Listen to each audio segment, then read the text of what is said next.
What's going on, guys? It's your hobby, David St. Clair Speaks, and you are now tuned in to the St. Clair Speaks Show. You are now tuned in to the St. Clair Speak Show. Welcome back to the St. Clair Speaks Show podcast. I'm your host, Yahavi St. Clair, sitting down with another incredible guest. Really inspired to talk to Jenny Arrington today. She is the co-founder of Rebel Human and Wellness Advisor at Northwestern University. She is doing amazing work. We were talking a little prior before recording, and I was asking Jenny for her help on like how would you introduce yourself? Like, what kind of coach are you? She has a background in yoga teacher. She's actually found her calling in teaching and leading. And I'm really excited because we were talking about she's also a coach in neuroscience. And I just feel I want to pull you guys in right now because I just feel like this conversation it I feel like I manifested the conversation I'm about to have with Jenny. So Jenny, I'm so excited to have you on the show. Please give our listeners a 3 to 5 minute introduction on yourself, your background, and I know you have a long rap sheet on just so much. So can you please tell us what brings you onto the show and your backstory as well?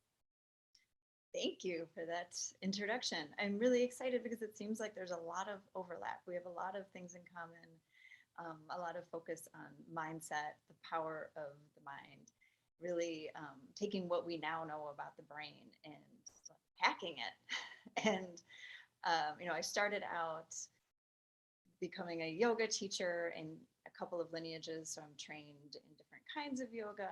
And that was just a starting point because then I got into sound and sound therapy.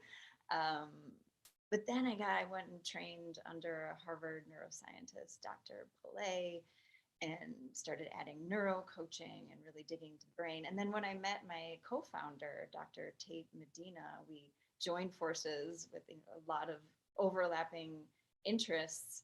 And she, as a professor of sociology, did much research into wellness, um, and populations different. Well, what does it mean, wellness, and how is it accessible to everyone or not accessible? So she's the research head of research. I am the lead teacher, and we came together bringing ancient tools with modern neuroscience to help people hack their brains, find peace, find a break from all of the thoughts that are causing them a lot of suffering. And, we've distilled it down to some really simple concepts and practices, and we are now bringing them into high schools. So we have the only high school program that's on the market. There's lots of mindfulness, wellness programs for elementary schools in the Chicago area. There's Calm Classroom. Goldie Hawn has an organization called Mind Up, but there's nothing for the high school, nothing for the adolescent brain, which is a very different brain than the elementary school brain. And we're really excited to be focusing on that right now, although we do have retreats. We just got back from leading a women's retreat in Mexico that is very different than any other retreat. It's highly curated, high touch, taking them on a journey, digging very deep and healing. There's lots of revelations, there's changes in how they're going to run their days and their lives. So it's not just like, come take a class and then go sip cocktails and surf. It's really deep exercises. And so we do that. We have retreats. We have a corporate program. I do a lot of stuff out of this studio here for companies, sound baths, wellness programs for companies. But the schools is, the newest thing we launched during COVID. We built it during the first year of the pandemic, and really excited to get that out into schools. I'm there's so many ways I could go from here. So my first question for you, my first question for you, Jenny, is what have been some teachable moments for you that really stuck out with this neuroscience work? Because I'm just so fascinated by it. I'm Well, really fascinated. I love it's something I repeat over and over to students, and something I learned from Dr. Pillay at Harvard, which is our brains are like well-trained, loyal dogs, and they will do whatever we tell it. And they're happy to do it. They're happy to make it happen. And we just need to tell it the right thing. And we need to tell it over and over and over again. And that's where the ancient practices of mantra work. And I find that there's a lot of talk about mindset, there's books about mindset, but the missing piece is the how. Now, how do I actually implement this? And putting up an affirmation on your mirror and reading that every morning is not enough. It needs to be repeated and repeated, and that's how mantra works. It's two sounds, usually one syllable each, and we can do this in Sanskrit or we can do this in English. We teach it in English now because this is, there's less cultural appropriation, it's less triggering, it's, makes sense to our students. So something, for example, like on track is a really simple one, or here now, or I'm loved, or I matter. I guess that's 3 syllables. Safe now. I see. So let's say, you feel very scattered and you're, questioning if you're on the right path, am I doing the right thing? A mantra like on track is really powerful. Now, you can add this to your breath. You can add this to your footsteps. Just you're thinking it silently as you walk on track, on track, on track throughout the day, and like commit to it for a month. Because when we've been telling ourselves other stories, all the not good enoughs, our entire lives, I'm not this enough, I'm not rich enough, I'm not pretty enough, I'm not tall enough, I'm not smart enough, I'm not thin enough. That's created really strong neural connections. So if we're going to overwrite, think like code over and create new neural connections with a new story, we're going to have to repeat that new story a lot. So it's a total numbers game. If you're really in pain, you're really hurting, you are not happy, there are lots of troubles, a daily practice of a couple of hours every day, that's going to work faster. If you do 20 minutes a day, 3 times a week, it's not going to work as fast. It's really like, how much do I want to change? How much am I willing to put into this? And we like to teach things that we can incorporate into our everyday, like walking around, adding the mantra silently to your footsteps, because we know that, most people don't have 2 hours to sit down and do a contemplative practice, using mantra with breath work and meditation. So, when it comes to our programs in high schools and our corporate programs, we teach very practical, easy to implement tools that are still very powerful in changing the brain. So, that one aha moment, that one, takeaway that was so game changing was this concept of our brain is a well-trained, loyal dog. It will do what we tell it to do. And the only thing that gets in our way is, how badly do we want it? And how our brain also equally loves the familiar, no matter how painful it is. If it's an eating disorder, if it's an addiction to phones or shopping or drinking, it really loves that and it wants to keep doing that same behavior. So changing behaviors, and I do whole workshops on changing behaviors. There's lots of tricks you can do there too, but again, it's a concerted effort. So that's the shortest answer I can give there. Oh no, you stay right there. You stay on that topic. I'm just like this over here because it was very easy, with COVID and the pandemic, especially being in quarantine, to fall into bad habits. Prior to all of this, personal training full time, I've been a personal trainer for 10 years. I found myself doing a lot of unhealthy snacking, unhealthy eating, uh, you know, lack of sleep, skipping out on workouts. It's really not like me. However, just recently, I started ramping up again, started, waking up a little early, focusing on my personal, I call it personal development time. I have my gratitude journal and I write things out. And as of recently, I've been doing it a lot more and I'm seeing the result, right? I see myself on camera. I'm happier now. I'm smiling. And I told you prior to us recording, like I'm going to regret not doing this on video with you. But I wanted to do this on video just like so you could see, right? So you feel it. But it's also being in that frequency of flow. So you're definitely onto something. And I piggyback on what you're saying with hacking the mind because I was telling myself this. I'm 30 now, and when I started training, I was 14. Mm. It's always a lot easier when you're 14. You're 30. So I'm like, if I did it then, I could do it now. I could reprogram my mind. I could reprogram my thinking. I'm someone who's trained 5 times a week, at least hour and a half a day, consistently, no problem. What has changed now? I'm a dad now, right? Got a daughter. So I have to make sure that, number one, I know how to do it, but I also know my why. And then there's the in between. You touched on something I want to swing back to, writing down the affirmations. That's not enough, right? There's that also the taking the action part two. And I'm excited to have this conversation because it does take a while to reprogram the mind into creating healthier habits and routines. And that's why I love the podcast. For me, there's sometimes where I could just learn just in conversation and actually apply these things like, wait a minute, that's a hack I never thought of. Mm. But if we're not applying these things, what good is it? But as you said, the brain, you tell the brain what to do. You literally tell the brain what to do. It's going to follow your orders. It's Mhm. your, and I love this because, man, there's the books I've been reading within the last 5 years is really what has me so excited about this.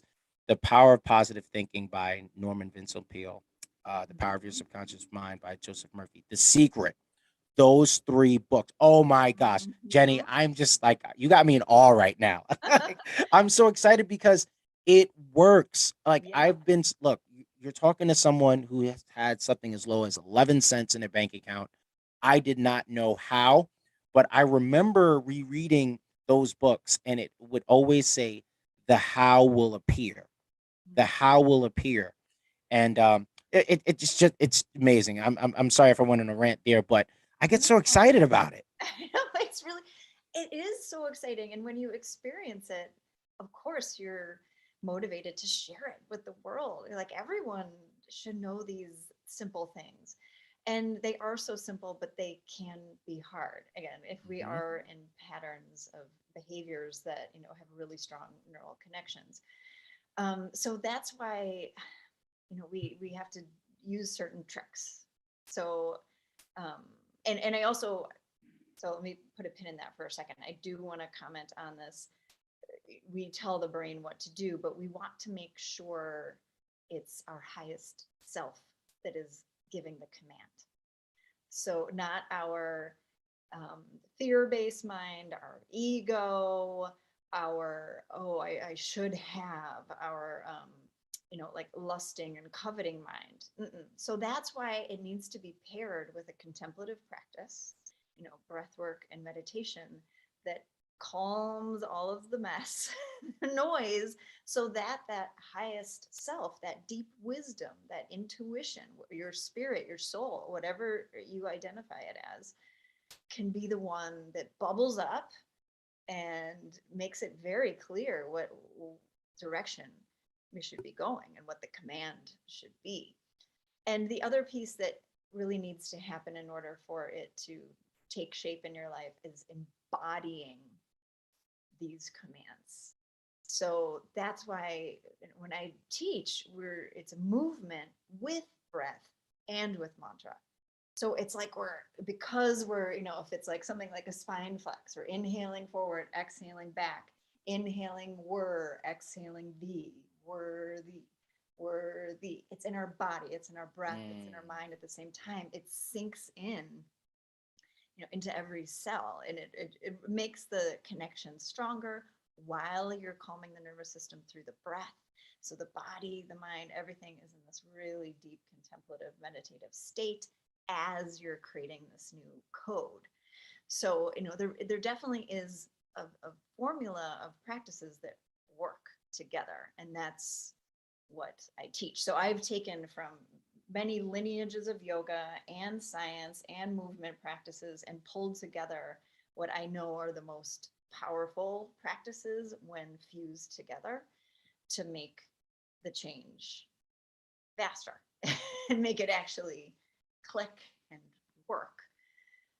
So that's a key point. We want it to the command to come from this highest self, um, because this is powerful work. And if it's coming from the ego and from fear, you could actually create a force of power that's not good in this world.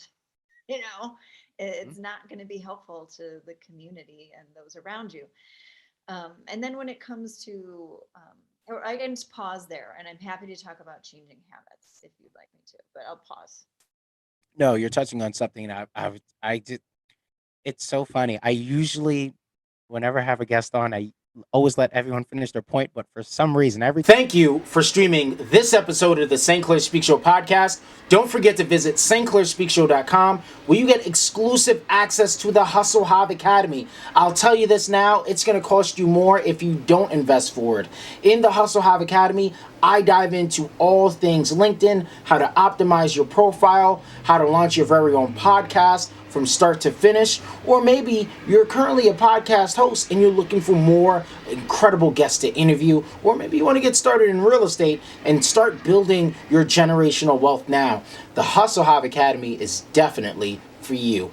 When you visit stclairspeakshow.com, you could also sign up now for my podcast mastery course. In this mastery course, I touch all things podcasting and how to turn your podcast into a machine to build your brand and scale your business. Visit stclairspeakshow.com.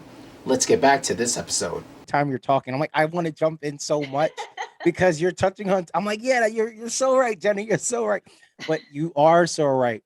I want to swing back to the point where you made about what version of you is making the decisions, right? Not making decisions based on fear and temporary emotions. I tell you, my fear has gotten me into some trouble back in the day Mhm. where it wasn't irrational thinking. I wasn't really, I guess I would say I was really thinking with my brain, but my brain was operating out of fear, but not following my heart really put me in a position. And the last point I do want to make, and I'll let you take it from here, is once you know you made a decision, you'll know instantly if you made the wrong one because your energy right after. And I'll give you a short example. Yeah. For me, I took this was like a 9 to 5 job, just like a couple months ago. I took a 9 to 5 job, and I'm like, I didn't really need this job, but it showed me little things that I actually needed to apply, right? Mhm. It was more so personal development. I didn't necessarily need the job per se. And I was upset at myself because I made at the time, what I thought would be a permanent, no decisions ever permanent, right? But that one was a temporary. I was mad I made a decision based on fear and I let my fear guide me into a road I didn't need to even embark on. Mm. But that goes down to me, and this is something I've been very focused on recently, is mastering my brain, because if I can master the two, I can master my life, Yeah. right? If I'm constantly operating out of scarcity, man, that life is going to look tough. Yeah. Absolutely. Yeah. When we're scarcity, that's a great way to put it. That's very fear based. And, we're all human, and many of us, most of us, do have a deep, deep insecurity or worry around the very basics of life. Like, kind of, we talk about it in like the yogic terms, like the root. Like, do I have enough? Am I taken care of? Am I loved? Like basic spiritual hungers. Am I heard? Am I seen? Am I okay? Like, am I held? So when those aren't taken care of, we can move into that fear-based thinking. And sometimes it's totally fictional. Like, all of those things could be taken care of. You have a roof over your head, people love you, you have enough food, you're able to speak and people hear you. Yet we can go into old fears or childhood stuff and start to feel an insecurity there. So that's why, regular maintenance or regular practice of these kinds of practices that I teach, just kind of like, it's like a salve, like, no, remember, you're okay. You're okay. It's all right. And then you're operating from a place of confidence and security. But, back to, is this fear and ego, or is this intuition? Or, is this my highest self? Or is this my fear-based self, ego self? Like, your ego is there to try to like protect you. It thinks it's protecting you. But that's all, wrapped in fear. So, there's a few ways to get at this and get clear is, if you do work yourself into a meditative state through breath work, through movement, through, mantra, and in that deep state, things are bubbling up. That's usually from your deepest wisdom, your intuition, your highest self. And if you're running around and email and taking calls, that's probably not the time to make decisions or think that you're tapping into your highest self. That's usually going to be a fear-based decision. And another good question I ask students is, is this decision that you're about to make, does this behavior, activity, project, person feel nourishing or depleting? And that can be a really good, and go with your immediate gut answer. And if it's depleting in any way, no, it's coming from fear.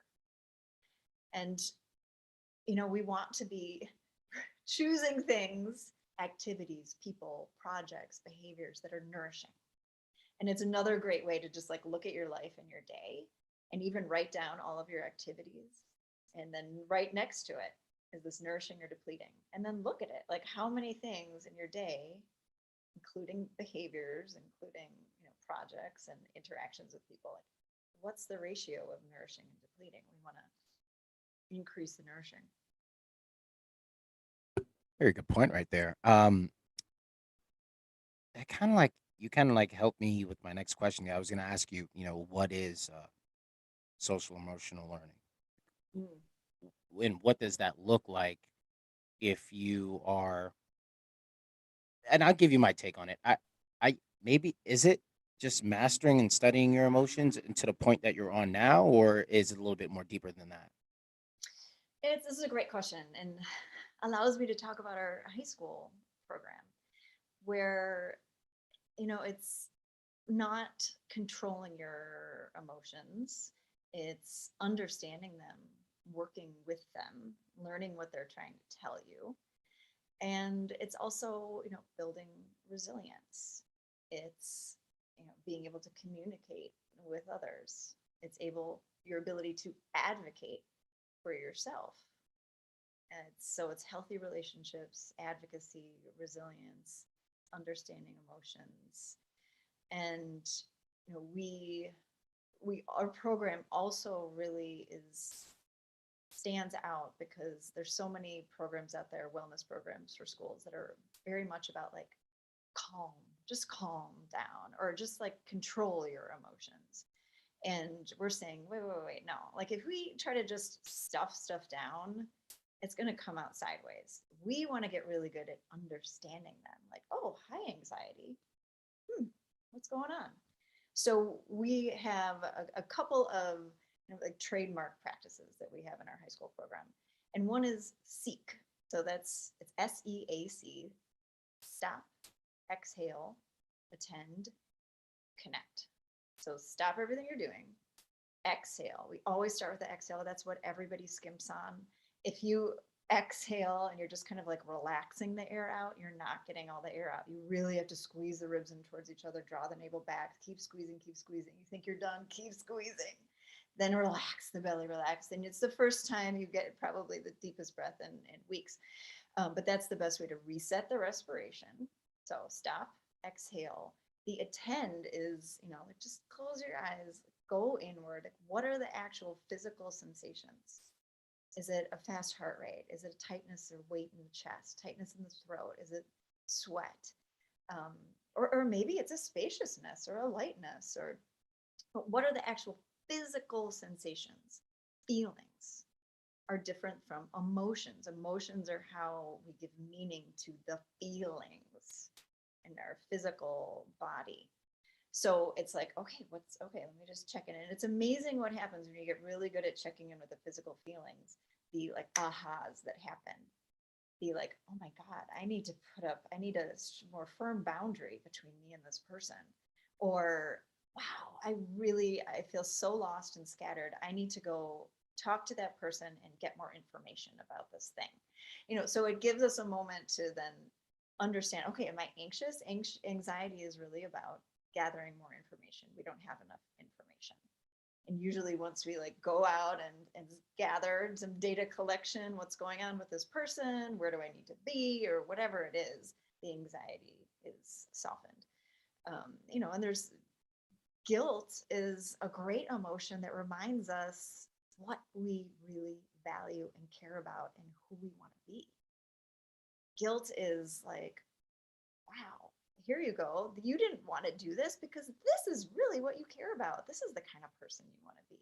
So all these emotions are there to give us really helpful information and give us a track to go on. It gives us guidance on what to do next. And then the connect, so stop, exhale, attend, connect is connect with a practice and all the practices that we teach at the school, the video-based program. Um, so like, ooh, okay, I'm sluggish, I feel lethargic. All right, I'm gonna do the intense focus breath, get me back in. Or like I'm scattered. Okay, I'm gonna do the intense focus breath. Or like, oh, I'm really anxious, my heart rate is high, I'm sweating, I'm gonna do the super calming breath. And this is now making new neural connections and a new way of being. The connection is, oh, wait, I can check in. I can feel these emotions, these feelings and emotions. And then there's a new way of being. I don't need to spin out or check out. I can work with this and I have complete control over my physiology in any given moment. I want to ask you a really tough question. Please. I like the tough questions. Yeah, I've recently been challenging myself to really go there. And the question for you is this: I I I believe it's possible, but I want to know your take on it and your stand.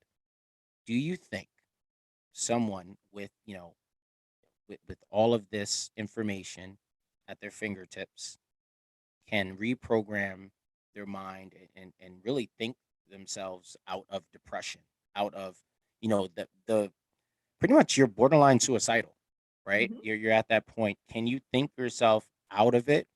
Or if you're at that point, is it far too late or does it depend on the person? Because, you know, I've seen a lot of push. And the reason why I'm asking this question is because I've seen a lot of push, especially in commercials and TV, with the antidepressants. And, you know, I'm nay about it because that's just my personal belief. I don't know how that's going to really solve it. In anything, I think it's going to it could potentially snowball into other things. And I think, the mind could heal the mind. If the mind is sick, the mind could heal the mind. If the body is sick, the body could heal the body. That's my beliefs. But man-made medicine for the mind, I don't know. I don't know where I stand with that, to be honest with you. So I want to know what's your thoughts on that. Yeah, well, I have a history with depression. So I had a good 10 solid years of deep, deep depression. I mean, where I could barely, I left my apartment to go to work, but that was about it. I had trouble looking people in the eye.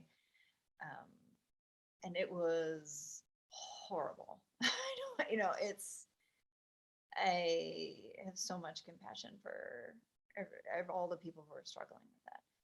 I did go on medication for a time, and I do think it can get people over the hump. And now, mind you, I did not have access to any of these practices that I now know.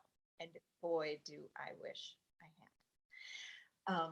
But I would say if someone's in a really dire, scary place, the medication can be enough with therapy.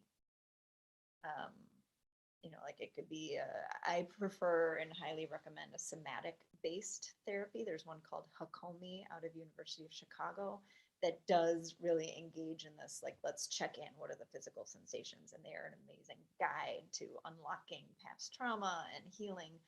Um, but medication paired with really great therapy can be enough to get you to a place where you're a little safer. But then I absolutely recommend pairing it with the kinds of practices we teach, because I didn't get to the next level until I started these practices. So yes, I was like safe. I wasn't suicidal anymore, but I really wasn't, I still had an eating disorder. I still had, so many poor habits and thought patterns. And it was really learning how to calm the nervous system, learning how to recode and tell myself another story that would then come to life. That was the real game changing stuff. So I think they have to be, all the pieces need to be there in order for real change to happen. If it's mild depression, I think for sure you could start doing classes with me and see some big change without any medication. Same thing with anxiety. I I would try that, like mild anxiety, not panic attacks or anything, but like mild, low level, constant anxiety, or someone with mild depression. I would feel very confident saying if you start doing these things regularly, that will alleviate.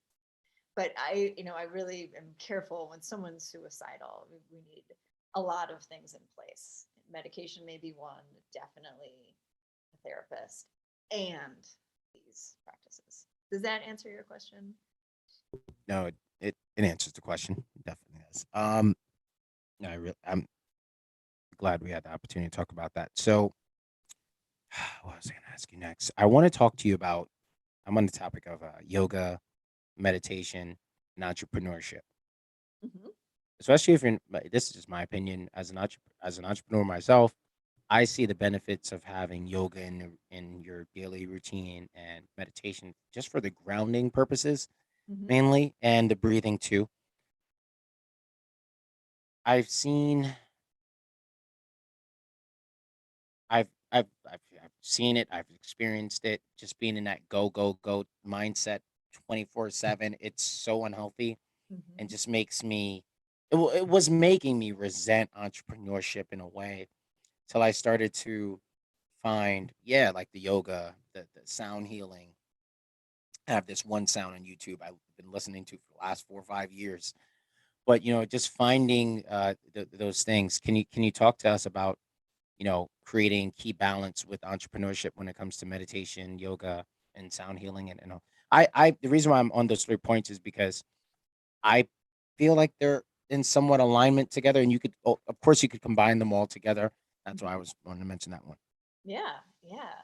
Um, well, and this could apply not just to entrepreneurship, but anyone who wants to be performing at the highest level.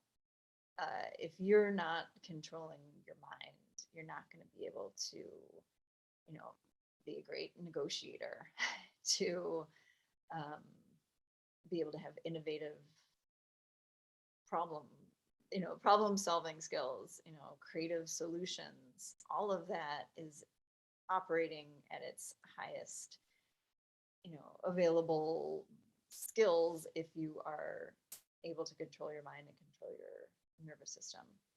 So, when I do work with companies, I do go at it.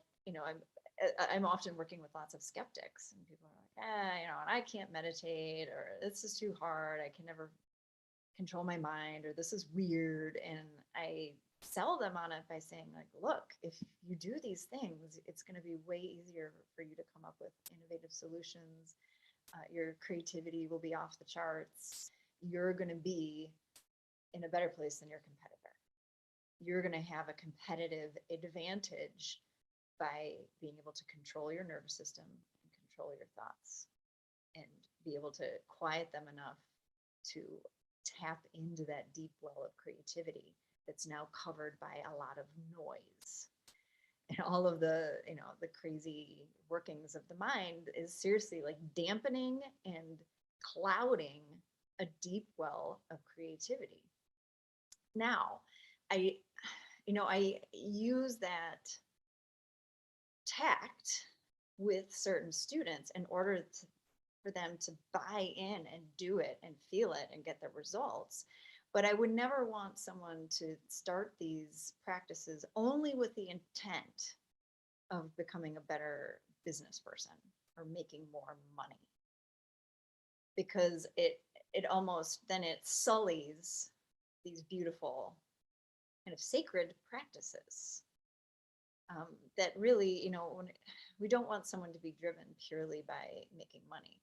When we talk in the yogic philosophy about what success is or prosperity is, it is you fully growing into the fullest expression of yourself. And from there, you're fully prosperous, whatever that may be, you are taken care of. So it's, from that seed to that sprout to the full tree, your absolute fullest potential and fullest expression. That's prosperity. Yeah, I very good point, Jenny. Just gonna follow through with yeah, if you're doing it for money, if you're doing it for the sake of making more money, you're definitely not doing it for the right reasons. It may Man, if you're work. it may work. It may It work. may I mean, work, it yeah. will. I mean, these tools do work, but I don't think you will then be at your fullest expression, because you'll still be, ego and fear driven. So we don't want to like take the mind control stuff and just use that without the sacred care and honoring, because I really don't think you're going to be the biggest force in the world if you're, I mean, you may make some money, but you're not going to be, you're still dampening yourself. Very good point. I want to ask you, Jenny, because as I'm talking to you, I'm on your LinkedIn. Like, the reason why I'm like this, I don't know. I feel like yeah, I want to be a part of your community. I want more. I want to, of course, stay in connection with you, etc. Yeah. So as I'm on your LinkedIn profile, I'm like, this is a really good question for you. So where do you see Rebel Human in the next 10, 15 years? Our schools program will be in high schools across the country, if not every high school. Um, we'll will be a household word in the sense of like, this is a really rebel human act.